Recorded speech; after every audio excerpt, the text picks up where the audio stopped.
Now this is the 2017 BMW i3 with a range extender. And what's new for 2017, apart from the very nice protonic blue color previously only available on the i8? The new thing is under the floor. Yeah, the floor. Of course, it's the battery we're talking about, because this model now has a 94 amp hour battery versus the old 60 amp hour. And the best thing is, there's no increase in size of the battery pack. They just increased the density of the lithium ion cells. So now you get 33 kilowatts instead of 22. Obviously, the good news is the range, which now is up to 200 kilometers if you're extremely careful. The bad news is the charging times. A full charge used to last 3.5 hours on a level 2 charger. Now that will be 4.5. And if you plan to use the occasional 110 volt home charger, then that's going to last about 24 hours. Also, they've definitely made some improvements with a range extender, because now when it kicks in, it's not loud at all. You can barely hear it. The range extender itself is capable of giving you another 150 kilometers. So if you're buying an i3, it's probably a good idea to get this one. Prices start at $47,000 for the i3 and $51,500 for the one with a range extender like this one. Of course, this specific one has about 10 grand worth of options. But at the end of the day, if you're in Ontario, you do get the full $13,000 rebate. So that kind of balances things out. Another good thing is that the previously optional DC charging, $750 worth, is now standard equipment. We've done a full review on the 2016 i3 range extender, which you can watch right here, or wherever I put the label. So this time we're going to focus on how livable the i3 is in real life, especially in shitty winter conditions like these ones. And also we're going to have a very in-depth look at the technology. So the BMW iRemote app is really, really cool. You just set your PIN and you connect to your vehicle. You can do remote commands. You can initiate the preconditioning. You can lock your vehicle in case you forgot to. You can flash the headlights if somebody's too close to your car. You can press the horn. That's pretty cool.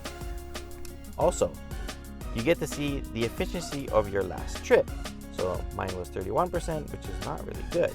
You can view statistics of your last trip, your consumption and stuff, and multiple screens down here to analyze what's what. You can view your CO2 emissions that are, you save the world from. Then you can see what your electric range is and the range of the range extender. You can create your scheduling here if you want to precondition your vehicle before your departure. If you want to enable low cost charging, you can view the map to see where you parked the car. And on the map, of course, you can find charging stations. A really cool thing in terms of maintainability is that the BMW Samsung SDI battery pack consists of 8 modules, which you can replace separately if needed. So if down the road one of them is misbehaving, you just pull that part out and replace it. Of course, you do get an 8-year warranty, or 100,000 miles, 160,000 kilometers. So you should be okay. Of course, I'd be more worried about that Samsung battery thing. I mean, I wouldn't be surprised if they wouldn't let you charge this near an airport. It comes with a range assistant built into the navigation system, meaning that if your destination is out of your range and comfort mode, it's going to prompt you to set it to Eco Pro or Eco Pro Plus. If you still can't make it there, it will try to optimize the route and find a more efficient route. And if you still can't make it there, it's going to suggest stopping at a charging station on the way. That's pretty cool. If you live in an area where you have low-cost charging, you can, sure enough, set it to charge only when it's cheaper. One really incredible thing about the i3 that I forgot to mention in the previous review is the turning circle. This thing turns on a dime. I mean, especially in condo parking lots and stuff like that where it's really tight, this thing it's amazing. It's so easy to drive. Inside, it is really nice. I mean, I'm a very big fan of the styling and the materials used. I mean, I love this cloth with this leather. The cabin is so airy. I mean, the depth of the dashboard, the twin sunroofs here, This is such an enjoyable car to be in. It might be rear-wheel drive, but because the tires are so skinny, there's actually a lot of grip. I mean, the traction control kicks in immediately, but this thing is really good in snow. Of course, it is on snow tires. Whee!